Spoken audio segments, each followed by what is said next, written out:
Hello, it's Debbie Gilbert here from the Business Awards show, and I'm also the founder of the Best Businesswomen Awards. And today I'm delighted to be joined by Lucienne Shakir, who has just won the Gold Award for Best Coach in the Best Businesswomen Awards. She's a master accredited coach, and I'm really looking forward to having a discussion with her about her coaching business, the coaching industry, and why awards are important to her. So welcome. Thank you. Thank you for having me. It's nice to see Oh. you. We're not as glitzy and glamorous as we were when we met, but yeah, it's lovely. So we always start by chatting about where the business began, and what made you set it up. So talk me through your route to becoming a coach. Yeah, okay. So I think, as is the way with many founders, especially female founders, it was created through a sense of frustration. Being having worked really hard to become a certain level of professional in my career, and being hired into the last place that I was hired into as an extraordinary talent, but then being told to be quiet a lot, and that my ideas were a little bit too much, or to get back in my box or whatever. And I was working in education, so in the education sector there's a lot of stuff that you have to be mindful of that isn't actually just about educating people. There's league tables, there's lots of data, which is making students really anxious, actually. And it's not about the students, it's about the school. So I started to challenge that, and I started to work with students, and I began to learn to coach as well as the teaching career that I'd had. And I ended up working with some of the professionals within the school too. And I realised the scope and importance of coaching and space, and allowing people to think for themselves and tap into their intuition and all of that stuff. And that's where it all started. And being very frustrated with being told what I couldn't do, I decided to set up my own business and see what I could do with all of the things that I'd learned. Wow. So talk me through who you predominantly coach, what type of coaching you do, and who is it aimed at? Yeah, so I'm known as a female empowerment specialist. So I work with women, but I also work with men nationally across the board and in the board on how to attract and retain talent. So I work in a consultative way. I do a lot of research, and I bring that to all sorts of male-dominated industries. But where my passion really lies, and where we've really pivoted in the business this last couple of years, is in working with female founders who want to build brilliant businesses. Because in terms of female empowerment and equality, we need to level the bar, and we need to put more effort and energy into those industries that are underfunded, undersupported, underestimated, which many female founders often are. And so we decided to work more with female founders to increase wealth, prosperity, to increase longevity of their businesses, to stop women thinking so much about their businesses as hobbies and as actual businesses with strategic needs and development and growth plans. And that's where I now sit. So I have a really like massive wardrobe when it comes to the different hats that I have to wear. So the pure coaching is definitely one element, but another is mentorship and being able to see things and spread things out and look at key pressure points and figure out solutions. So there's a bit of an all-in approach to what we do. And So we do you say have different programs, do you? yeah, we say that it's business and mindset mastery. So the entry level is the academy. We open it once a year, and it for the first time this year it's sold out, and our waiting list is pretty much full for next year already. So it shows that there's a need for this stuff. And it's a curriculum. You know, I work with Harvard Business School, and it's accredited through CPD. So I think it's this legitimate space where people can actually come and learn about what it means to run a business and get themselves in a place where they're challenged about what they're thinking about, what they can and can't do as well, which is really cool. Exactly. And you know, that's the thing. Sometimes people just try and forge ahead on their own when they don't need to, because Yeah. there are people like you out there that can give them that support. So what are the common challenges that you're seeing with female founders? Well, we see loads of women with amazing ideas, incredible passion and drive, and throwing themselves into what it is that they want to do. But we know, statistically speaking, we know that women are the majority of caregivers, whether that's to elderly parents or to the children that they have, that many of my clients are going through either perimenopause or menopause, and that there are really fundamental key issues at play when it comes to supporting women in developing their ideas and being present. And burnout is a real thing, right? So I see a lot of women who are, sometimes they come to me where they feel it's too late, where they have definitely gone over the edge of that overwhelm and burnout and they can't see the woods for the trees. But I'm pleased to see that I'm seeing a lot more women come to me beforehand, and they're recognizing the need to look at what I talk about as high performance. And I bust that high performance myth. High performance is not about getting up at 5 o'clock every morning, unless you enjoy and love that and it works for you. It's about coming to the foundations, knowing your cycle, knowing what foods make you feel good or bad and sustain energy, knowing what time you've got in the day to dedicate to your family, to yourself, to your business. Those are the foundations in high performance. And I'm seeing a lot of women coming to me before they've reached a point of critical burnout. And that's really amazing. I'm loving that, because the last 5 years has seen a real shift in that direction to say this is really important. And we have businesses who are brand new. They might have had rounds of funding and are developing and growing and need that expert support.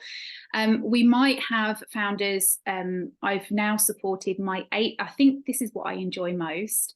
The founders who make their first million in revenue, I think it's just such a brilliant and tangible mark to reach. But also, if you reach it and you haven't got the right foundations in place and you're really stressed and you've grown this monster, it's not enjoyable. So I'm with my 8th founder on her first million in revenue. And I think that is what I love working on. But then we have organizations who turn over multiple millions every year. And I know I'm talking a lot, but I'll just give you one little analogy that I love to use. When we have a necklace that gets all tangled up and it's just an absolute nightmare to unpick, taking it off, setting it down on a table and unbunching it and putting it back on is just a great feeling, right? It's a real sense of achievement. And that's the analogy that I use with my female founders, is that we set the business down, we untangle everything, we get rid of everything you don't need, we double down on what works, and we put it back on, and we're proud of what we've created and what we're using. So that's the kind of client I work with. Oh, that's a really good analogy. Thank you. What's your thoughts about the coaching industry generally? Well, I think you know how I feel about the coaching industry. So it's problematic. Every industry has its problems, as we were talking about before. I feel, though, that there is a huge abuse of people's need to learn and people's inadequacies and fear-mongering and actually a lot of coaches who are coaching are really good salespeople. And there's nothing wrong with that. But when you are harvesting funds from other human beings to profit your own lifestyle, to fund your own lifestyle, that's not a business, in my opinion. In today's age, we really have an opportunity to undo a lot of the capitalist, unhelpful systems that we've created. And now that we've got more women creating businesses, I really think that we stand a great chance of changing the landscape. But we still have coaches who take so much money and there is very little return on investment for the client. And there's this guru-esque status that is created, and it's manipulation. So we're hiring 2 new coaches at the beginning of next year, and it's an essential thing that they have to be at least PCC accredited with the ICF. You have to have gone through a rigorous set of supervision hours, because you're dealing with people's lives and people's livelihoods, and that's a big responsibility. And anybody that is whimsical about that, I think really, needs to be hauled over the coals, because you have a responsibility to run an ethical business as a business owner, in my opinion. Yeah, I mean, I think the biggest issue, a bit like the awards industry, coaching industry, is not regulated. So anyone can set up as a coach, anyone could set up business awards or whatever they want. And this is where sometimes regulation is a good thing, because actually it stops people just going into industries they don't really fully understand and are not qualified in. And like you said, coaching is, you're seriously messing around with people's lives if you don't know what you're doing. It's really, really, you could really cause some major problems. And that happens. People come to me and they are in absolute distress. And a big part of what we create in Lucienne Coaching is the accessibility. So the free side of what we do, we have a not-for-profit arm which coaches women for free twice a week on a Monday and a Friday to give that accountability. And that the academy program, we believe, is an accessible step for women. But once you start charging tens of thousands of pounds for an hour worth of your time, you have to ask what the actual benefit of that is for the client. And I think that's what needs to be regulated, is what are clients actually receiving in value from the investment that they have made. And, I have so many locked-horn conversations with my peers who don't believe that regulation is necessary. And my argument is always, well, if you're great at what you do, or you have demonstrable evidence of having worked with people and it being successful, why wouldn't you want to become accredited? What would stop you? What is stopping you from wanting that accreditation? For somebody to recognize you as a good coach. And very rarely do they have an answer to that. And so, I think that's very telling. Why might somebody not want to learn, or not want to be challenged, or not want to be grown in their capabilities? And anybody that's not prepared to do that there's a real red flag for me. Yeah, I agree. So this kind of leads us on to talk about awards, because in my view, awards that are properly judged are a form of accreditation. Yeah. So what was your thought process of entering business awards? Yeah, brilliant. So I'd never entered any awards before, and it might not seem like it from what I do on social, but I'm actually quite a private person, really. And the idea of lots of people knowing that I'm really good at what I do, and I have to talk about the fact that I'm good at what I do, and it makes me feel sick to my stomach doing it. But it's my main coaching point myself, is that if I want to bring more good into the world, I need to talk about what I do. My clients need to talk about what I do. So it's the next level of that organic reach that we've had as an organisation, changing women's lives and supporting them.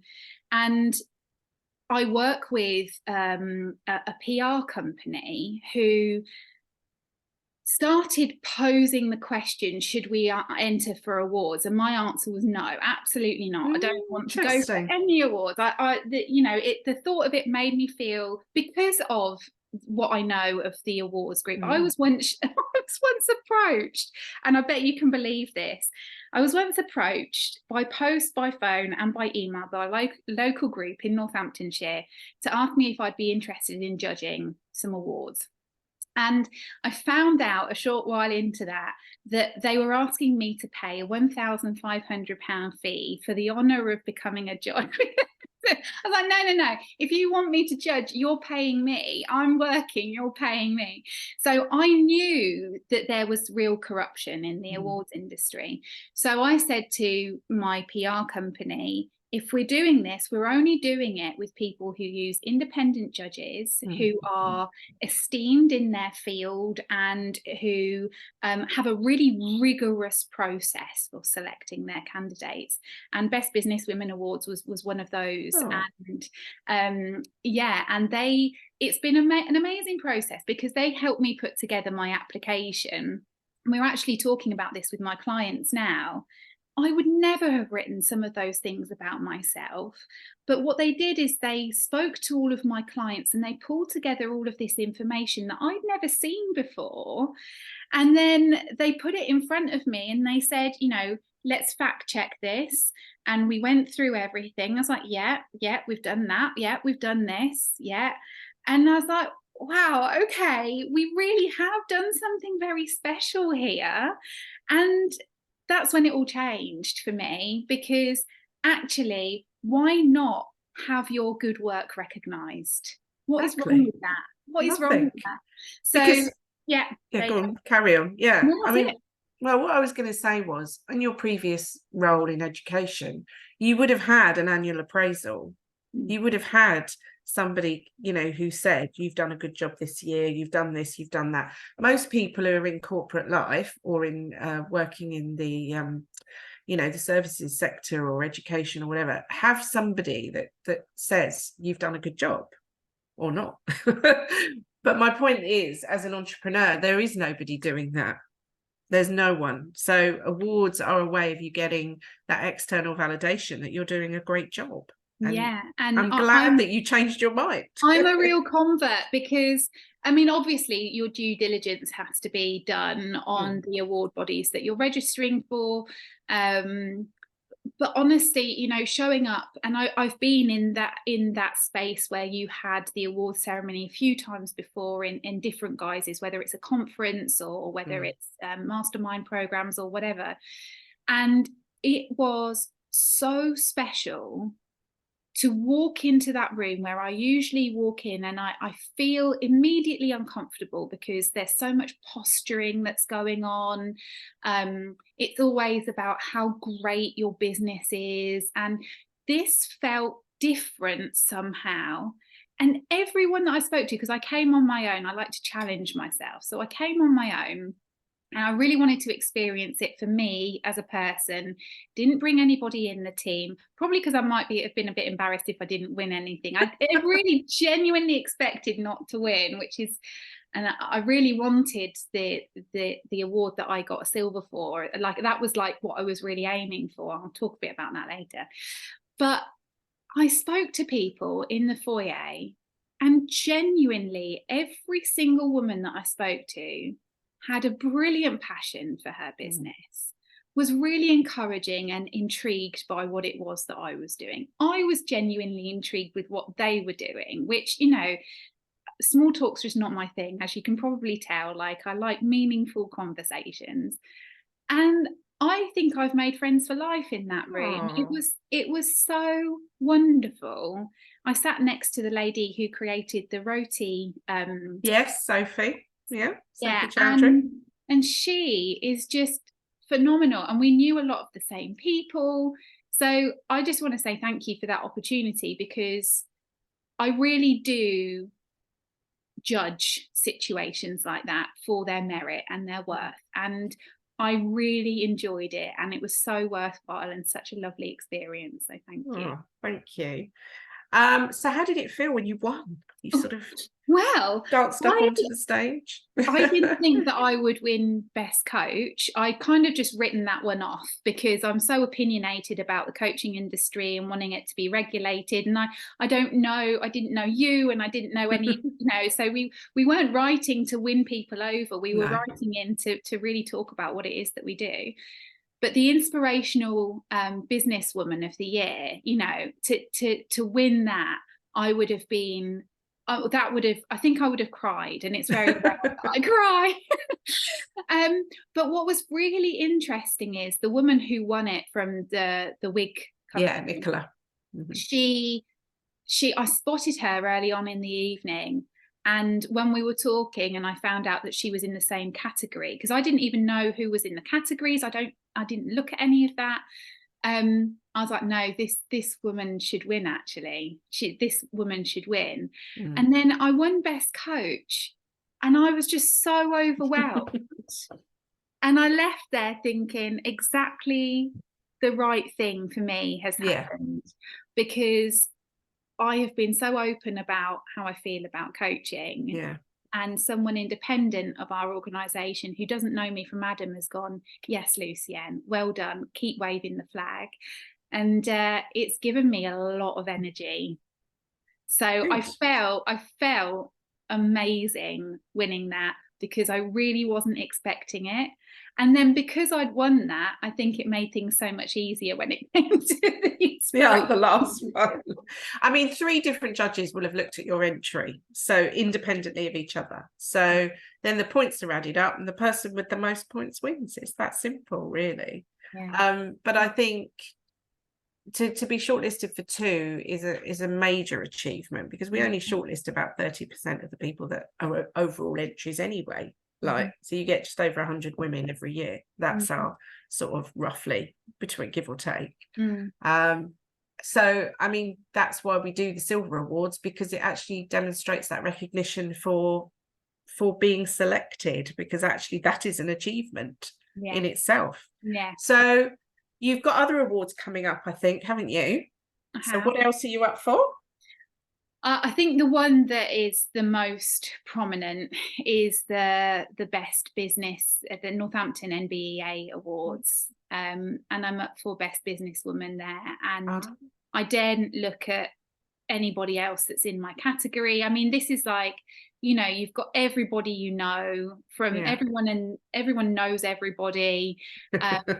And what I would like to say is that I'm not a big fan of networking, of showing up for the sake of showing up and paying lip service to making genuine connections.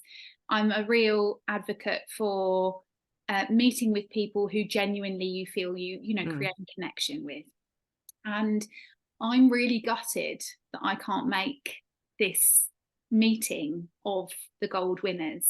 I know that you've got another one coming up, but I really wanted to meet with them, because I've had such a great evening. And I think this one, the NBEA that I'm up for, going there, it's really enjoyable, because I know so many of the people that are going to be there, but also the stakes are high. So it's kind of like, I'm not going to deny I'm a very competitive human being, so it's going to be really interesting. And I'm taking my son with me to this one, my partner and my son. That'd be lovely. And he doesn't pull any punches, so you know, he will be very honest about whether or not I deserve to win, but well, you've been chosen, and that's an accolade in itself, and it's nice to be recognised in your local area. Are there any other awards this year that you're up for? There are a few more. So again, most inspiring businesswoman we have coming up in the same location that you had yours in. With the National Businesswomen Awards. And that's it. So we'll leave it for this. Wow, that would be amazing. So let's talk a bit about the challenges that you've had running your business over the last few years. So what sort of challenges have you faced, and how have you dealt with them? Every challenge you can imagine. So 10 years ago, more than that now, probably 12, I had a nervous breakdown after I had my son. I was diagnosed with clinical chronic depression, and that's something that I've had to manage since that time. I don't think once you have gone that far into depression, I don't think it ever really leaves you. I think there's a way that your brain is then wired that you have to work really hard to exercise through different neural connections and whatnot. So I think the biggest thing for me when stepping into this new world, and you know, bearing in mind, having been in education, I was on no social media. Like I said, I was quite a private person. So beginning to show up and give my opinion and feel passionately about that, you know, was really, really hard. So I had to work a lot on my mindset about showing up. and worrying about what people thought of me. And I know that this is what all of my clients do, especially when they leave an industry. And then I would say that the know-how, everything was new. And I climbed in seniority in teaching very, very quickly, but I do know what it's like to be a classroom teacher. And I think that set me up really well, because you do everything. You have to know the numbers, you have to be a people person, you have to be an adult person with the parents, you have to be really organized and structured and give feedback and reflect. And all of those things are really critical in business as well. But what I would say is I think I have lent a little bit too much on things like masters in certain areas, in the PhD in coaching and mentoring that I started, that I subsequently stopped because it was just too much raising a son and doing that. That was just before COVID. And actually striking that balance around, you can, yes, you need to be qualified in your toolkit of coaching or whatever, but you can and do have the right to speak up and to do well. And you don't need a university or an institution to tell you that you can do that. So I think that's where my steepest learning curve was in trusting myself that actually I can do this. And it's interesting because all of my clients, they put me on a pedestal, which we break down very quickly by telling them all of these things, because we're equals. All of us are equals. And I am genuinely concerned when a client comes to me and she says, I don't have any issues with my mindset. There's no stress going on here. Like, I'm absolutely fine. No, sorry. I've worked with tens of thousands of women, and what you're telling me is not true. And so we break that down very quickly, and we have to work with the realness of what's going on rather than the facade or the so everything. I've struggled with everything, and I'm really aware that I've given you super long answers to everything that you've asked. But that's good, because I think it gives people an in-depth view of your world and your business and you as a person. Yeah. Well, I don't feel you can sum those learnings into just a couple of sentences. No. I think that if you can work on your mindset mastery, and if you can learn where your distractors, your pain points, your red flags, your tells, where they are, and not ignore them, I think that's the key to success. I think that's really good advice. You also have a podcast as well, don't you? I do. I have one season of a podcast. Oh, that's good. What's it called? It's great. It's called That's What She Said. And we began that a few years ago, and we actually have the recordings for season 2 to release soon. But it was very much used as a tool to show people the kind of people that I work with and the problems that they're going through and the honesty of difficulty in their businesses. Carrie Green, who is a friend now of mine who I really admired, she began that journey of showing me underneath the hood of a female founded business and just how difficult it was. And she's one of the episodes that we have on there. And she was brilliant in opening the door then to other people that wanted to come onto the podcast. And I work with women like Carrie. I work as a coach for those organizations. And I wanted to share some of those real conversations that women were having in the coaching world and difficulties that they were facing. So we may release season 2 very soon, but we have been so focused on the academy and getting that academy up and running. But yes, That's What She Said. You're welcome on it anytime you like. Oh. We just don't know when we'll release it. But, Well, we'll certainly put some links in because it is on your website, isn't it? So, and I presume it's on all the various podcast channels. It's been lovely talking to you. It really has. And I can really see why the judges chose you as our best coach winner for this year. So I wish you continued success with your business. I know that you're making a difference out there to so many women, and that is to be admired, because we all need those champions in our corners cheering us on and supporting us, because it's not easy. Oh, I know, 25 years this year in business. Oh my my goodness. word, that deserves like I know. fanfare I know. balloons. I know. Yeah. And I kept thinking I should do something, but of course, you know, you get to the point when in the year where you think, oh gosh, I spend most of my time organising events for other people. Well, and then how I don't about get you let someone organise your 20th.